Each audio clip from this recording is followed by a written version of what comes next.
Hello বন্ধুরা, তোমাদের সকলকে জানাই তোমাদের সকলের প্রিয় ইউটিউব চ্যানেলে স্বাগত। আমি জিৎ তোমাদের সামনে নিয়ে চলে এসেছি আরও একটি নতুন ভিডিও নিয়ে।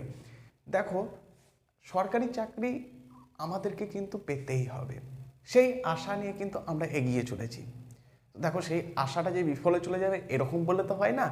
তো আমাদেরকে সেরকমভাবে নিয়ম মোতাবিক ক্লাস করতে হবে, ঠিক আছে? তো সেই মোতাবিক ক্লাস করার জন্য নিয়ম মোতাবিক যদি তুমি একটা সরকারি চাকরি পেতে যাও, তাহলে তোমাকে রেগুলার বেসিসে কিন্তু পড়াশোনা করতে হবে, কোনো দিন কিন্তু ফাঁকি দিলে চলবে না। তবেই কিন্তু তুমি একটা সাকসেস পাবে, তা না হলে কিন্তু পাবে না। একবারে পুরো সোজা কথা। তো দেখো, সরকারি চাকরির পরীক্ষায় যেটা সব থেকে কাজে লাগে সেটা হলো রিজনিং। একটা অন্যতম একটা পার্ট থাকে, যেটা তুমি বিভিন্ন পরীক্ষার ক্ষেত্রে তুমি কিন্তু রিজনিং চ্যাপ্টারটা পেয়ে যাবে, যেখানে তোমাদের কিন্তু প্রায় কোথাও হয়তো 50 মার্ক, কোথাও 30 মার্কসের থাকে, 20 মার্কসের। তো রিজনিং কিন্তু একটা পার্ট নিয়ে থাকে সরকারি চাকরির পরীক্ষাতে। দেখো, ম্যাথ থাকে, জিকে থাকে, জিআই থাকে। জিআই অর্থাৎ হচ্ছে রিজনিং, ঠিক আছে? এবং কি থাকে, ইংলিশ থাকে। চারটে পার্ট নিয়ে কিন্তু গঠিত হয়, তার মধ্যে রিজনিং অন্যতম। তো আজকে আমরা মূলত আলোচনা করব কি নিয়ে? ফিগার কাউন্টিং নিয়ে। অর্থাৎ ফিগার কাউন্টিংয়ের কোনটা নিয়ে? ত্রিভুজ গণনা নিয়ে। দেখো, এবার আমরা যদি বলি যে প্রথমেই দেখো, কিছু কিছু সহজ সহজ দিলে তো পারবো, সেটা জানা কথা, কিন্তু তোমাকে তো সহজ দেবে না, তোমাকে ঘুরিয়ে ফিরিয়ে দেবে। এবার সহজগুলোকে করা, এই যে তুমি যদি সহজগুলো প্র্যাকটিস না করো, তাহলে কি তুমি কঠিনটা করতে পারবে? কোনো মতেই পারবে না। তো আগে বেসিকগুলো ক্লিয়ার করে নেবো, তারপর আস্তে আস্তে আস্তে আস্তে আমরা ডিফিকাল্ট দিকে এগিয়ে যাব। তো দেখো, প্রথমটাতে কি বলা আছে? দেখো, প্রথমটাতে দেখো একটা ত্রিভুজ দেওয়া আছে। এই যে ত্রিভুজটা দেওয়া আছে, এই ত্রিভুজটা কিন্তু আমরা গুনে নিতে পারবো, কাউন্ট করে নিতে পারবো কটা ত্রিভুজ আছে, এখানে গুনতে পারবো। যদি বলে এখানে তোমাকে কটা ত্রিভুজ আছে, তুমি চট করে বলে দেবে এখানে তিনটে আছে। কি করে স্যার? একটা, দুটো, আর এই একটা। দেখো, এটা একটা ত্রিভুজ, এটা একটা ত্রিভুজ, আর এইটা একটা, তাহলে টোটাল তিনটে। যদি তোমাকে বলি এটা, দেখো এটাতে একটু তোমার আটকে যাবে, এটা একটু কঠিন লাগবে। তারপর যখন বলবো এটা, তখন এটাতে দেখবে আরও একটু কঠিন লাগবে। তো দেখো, পরপর পরপর আমরা স্টেপ বাই স্টেপ, দেখো এইভাবে গুনতে গুনতে গেলে তো তোমার পরীক্ষার হলে টাইম শেষ হয়ে যাবে, তাই না? তোমার পরীক্ষাও শেষ, তোমার লাইফও শেষ। হ্যাঁ, তো দেখো, এগুলো সব থেকে শর্টকাট ট্রিক্সে কী করে করবে? যখন বলা যাবে, যখন এখানে বলা থাকবে এরকম টাইপের ফিগার দিয়ে দেবে, তখন তুমি কি করবে? পরপর সিরিয়াল নাম্বার করে নেবে, অর্থাৎ লিখে দেবে, এভাবে লিখে দেবে 1, এখানে লিখে দেবে 2। এই দুটোকে যোগ করবে, 1 আর 2 যোগ করলে কত হয়? 1-এর সাথে যদি 2 যোগ করি কত হবে? 3 হয়। তাহলে টোটাল নাম্বার কতগুলো ত্রিভুজ আছে? 3টি।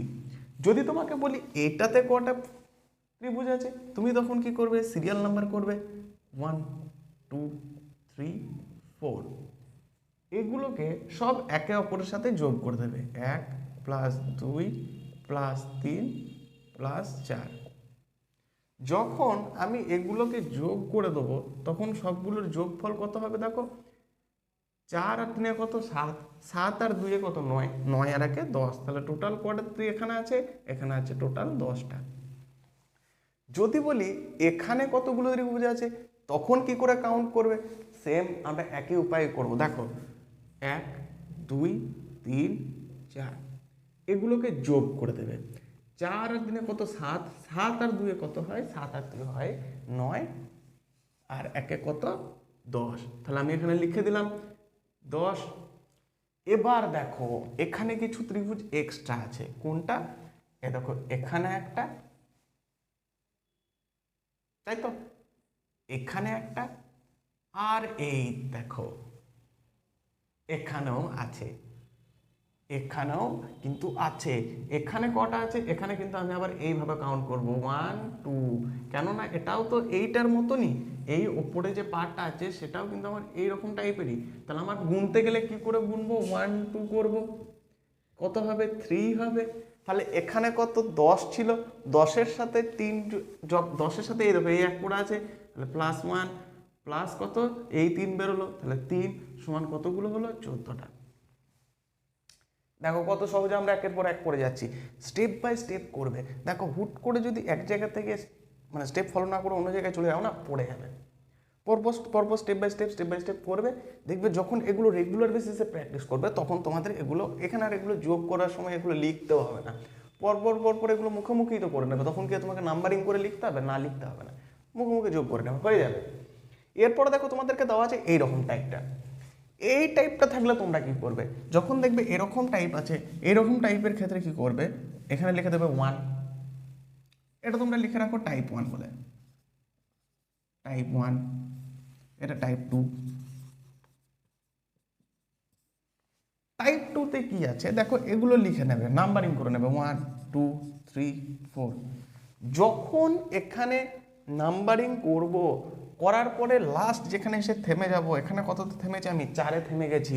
এই যে 4-এ থেমেছি, 4 লিখে দেবে, গণিত এর সাথে 2 করে দেবে, 2 গুণ করে দেবে, যেটাই অ্যান্সার বেরোবে কত? 8। এটাই হয়ে গেল তোমার answer, total number of triangle. আবার এটার ক্ষেত্রে কি করব? সেম করব, 1 2 3 4 5 6। কতগুলো আছে? 6টা। 6 এসে থেমে গেছি আমি, 6 লিখলাম, গণিত 2 করে দেবো, কত উত্তর বেরোবে? 12। এবার দেখো এটা, এটা কিন্তু এদের থেকে সম্পূর্ণ আলাদা, একটু কঠিন। কঠিন তো নয়, দেখো করতে করতে কিন্তু তোমাদের সবই সহজ হয়ে যাবে। দেখো কি করে করবে, এখানেও নাম্বারিং করব, 1 2 3 4 5 6 7 8। কটা আছে? 8টা। আবার দেখো ভিতরে নাম্বারিং করব, 1 2 3 4 5 6 7 8, ভেতরেও কিন্তু 8টা। তাহলে 8-এর সাথে কি করব, প্রথমে 8 2 দিয়ে গুণ করে দেবো, প্রথম কার্ডটা একটা বের করে নেবো। প্রথম কার্ডটা যদি বের করতে যাই তাহলে কটা আছে? প্রথমটাতে 16টা, তারপরেরটাতেও 8টা আছে, তাহলে 8 গুণিত 2 করে দিলাম, সমান কত হলো? 16। 16 আর 16 যোগ করলে কত হয়ে যায়? 32। তাহলে আমার টোটাল ত্রিভুজ সংখ্যা কত? ত্রিভুজ সংখ্যা হলো 32। চলো আমরা নেক্সট এর পরে আরো কয়েকটা টাইপ দেখে নিই আজকে। তো দেখো বন্ধুরা, এই টাইপগুলো কোশ্চেনগুলো কিরকম টাইপের হয়। এখানে দেখো এই টাইপে দেখো কি বলা আছে, দেখো এখানে কিন্তু সবগুলোই টাফ। এগুলো প্রতিটা কোনো না কোনো পরীক্ষাতে, একটা রেলের পরীক্ষা, কেপির পরীক্ষা ইত্যাদি পরীক্ষায় এসে তোমাদেরকে পরীক্ষক এমন ভাবে কিছু দিয়ে দেবে না, হবে তো সহজভাবেই করা যায়, কিন্তু তোমাদের মাথাটাকে এমন ভাবে ঘুরিয়ে দেবে যেন মনে হয় যে না, এটা বিশাল কঠিন জিনিস। তো দেখো এগুলোকে কিভাবে সব থেকে সহজ উপায় করবে। সেম আমি যেমন করেছিলাম আগেরটা, ওই রকম টাইপেরই করবে। দেখো এখানে নাম্বারিং করে নেবে 1 2 3 4, আবার এদিকে করবে 1 2 3 4, নাম্বারিং করে দিলাম। এটা কততে থেমেছে? এটা থেমেছে আমার 4-এ, তাহলে 4-এর সাথে 2 গুণ করে দাও, কত হলো? 8। এটা কত? এটাও 4-এ গিয়ে থেমে গেছে, তাহলে এখানেও 4-এর সাথে 2 গুণ করে দাও, কত হলো? 8। তাহলে 8 প্লাস 8 লিখলাম আমি। এবার দেখো আর কি কোথাও ত্রিভুজ বাকি আছে? এটা কিন্তু উত্তর হবে না, আর কোনো ত্রিভুজ বাকি আছে। কোনটা কোনটা? এই দেখো, এইখানে একটা ত্রিভুজ, এই ত্রিভুজটা তো আমরা কাউন্ট করিনি। যখনই কোনো এরকম টাইপের জিনিস এসে যুক্ত হবে না, যখনই মনে করে এটা একটা পার্ট এটা একটা পার্ট, যখনই কোনো এরকম পার্ট জিনিস এসে যুক্ত হবে, তাদের মাঝে কিন্তু অবশ্যই কোনো না কোনো ত্রিভুজ আর লুকিয়ে থাকবে।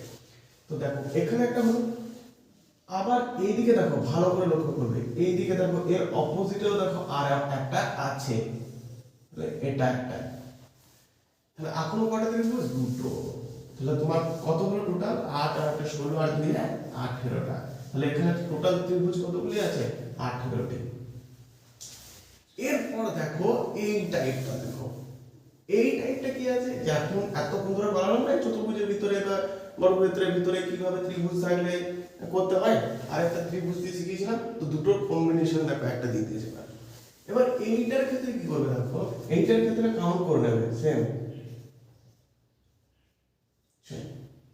কত দিন হয়েছে? 6। তাহলে 6 যুক্ত, আমরা 6টা ত্রিভুজ পেয়ে গেছি।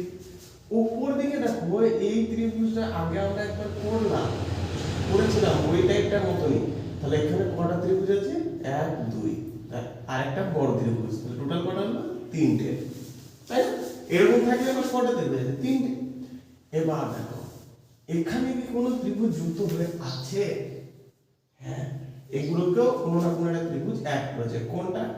ভালো করে লক্ষ্য করলে দেখবে এই দিকে থেকে একটা ত্রিভুজ বেরিয়ে আসে তোমার, আর এই দিকে একটা ত্রিভুজ বেরিয়ে আসবে। তাহলে টোটাল কটা হলো? দুটো, আমি এখানে লিখে দিলাম +2। তাহলে কতগুলো হলো? 6 আর 3 9 আর 2 11টা। তাহলে টোটাল আমার কয়টা ত্রিভুজ বেরোলো? 11টা। এইরকম টাইপের গুলো প্রথমে আগে বের করে নেবে। দেখো কিছুটা তোমাদেরকে শর্টকাট ট্রিক্সে বেরোবে, আর কিছুটা বারবার করে এরকম করে বের করতে হবে। আমরা জানি যে এইভাবে যদি দেওয়া থাকে তাহলে ত্রিভুজ কি করে বের করতে হয় জানি, তাহলে এইটা আগে বের করে নিলাম। এরপর দেখো এই টাইপটাতে কি বলা আছে, এই টাইপটাতে দেখো কি করা আছে। এইটা কেপি পরীক্ষাতে এসেছিল, এটা কেপি পরীক্ষায়, কলকাতা পুলিশের পরীক্ষায় এসেছিল। তো বুঝতে পারছো কিরকম ইম্পর্টেন্ট কোয়েশ্চেন এগুলো। সহজ উপায়ে করা যাবে, দেখে মনে হবে ত্রিভুজটা কি বিশাল জিনিস দিয়ে দিয়েছে, কিন্তু এটা সেরকম কিচ্ছু না। এটাকে খুবই সহজে আমরা এটাকে করিয়ে দেবো। দেখো শর্টকাট ট্রিক্সের মাধ্যমে করবো। দেখো কি আছে, দেখো ওপরটা দেখো, ত্রিভুজটা দেখো। এই ত্রিভুজটা আগে একবার আমরা করেছিলাম না এরকমভাবে, যদি এরকম থাকে তাহলে কটা ত্রিভুজ হয়? 3টে, 3 লিখলাম প্লাস। দেখো এখানে দেখো একটা এরকম টাইপের আছে, এই একটা ত্রিভুজ, তাহলে এটাও তো সেম এরকমই, তাহলে এখানে কটা হলো? 3টে। তারপরে দেখো এইদিকে একটা ত্রিভুজ,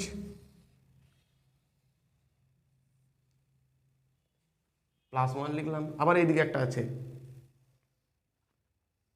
আবার +1 লিখলাম। এরপরে দেখো আর কোথায় কোথায় ত্রিভুজ আছে, এখানে একটা আছে। দেখো এই দেখো এই ত্রিভুজটা, আবার এই দিকেও দেখো এখানে একটা আছে। তাহলে এর দুটো মিলে কটা হলো? এখানে একটা একটা করে কটা হলো? দুটো ত্রিভুজ হয়েছে। এবার দেখো এই বড় ত্রিভুজ একটা, এই বড় ত্রিভুজটা একটা, তাহলে কটা হলো? আবার +1 লিখলাম। বড় ত্রিভুজটা করার পরে আমাদের দেখো বলেছিলাম যে যখন কোনো দুটো জিনিস যুক্ত হবে তার মাঝে নিশ্চয়ই অবশ্যই কোথাও না কোথাও ত্রিভুজ লুকিয়ে থাকবে। তো সেই জায়গাটা দেখবে, দেখো তোমাদের এইখানটায় একটা ত্রিভুজ লুকিয়ে আছে, এই জায়গাটা, এটা একটা ত্রিভুজ, আর এর অপোজিটে আছে এই একটা ত্রিভুজ। তাহলে টোটাল কটা হলো? আরও দুটো হলো, আমি লিখলাম আরও 2। এরপর দেখো আর কি আছে, আর দেখো এই বড় ত্রিভুজটা যেটা ছিল সেটা কিন্তু দুটো, একটা মাঝ বরাবর দাগ আছে, মানে কি দুটো পার্টে ভাগ হয়ে আছে। তাহলে এইটা বড়টা একটা ত্রিভুজ, আর এই দিকের এটা একটা ত্রিভুজ। তাহলে আবার আমি +2 দিয়ে দিলাম। তাহলে কত হলো একবার দেখো, 3 আর 3 6, 7 8 9 10 11 12 13 14 15, 3 আর 2 3 আর 3 6 7 8 9 10 11 11 আর 4 কত হয়? 15। তাহলে টোটাল কটা ত্রিভুজ হলো? টোটাল আমার ত্রিভুজ হয়ে গেল 15। তো এইভাবেই আমরা আরও সহজে ট্রিক্সের মাধ্যমে অনেক ভিডিও তোমাদের সামনে নিয়ে আসবো। তো ভিডিওগুলো তোমরা অবশ্যই দেখো এবং চ্যানেলটাকে সাবস্ক্রাইব করে রাখো, যাতে নেক্সট ভিডিওগুলি তোমাদের সবার আগে দেখতে পাও।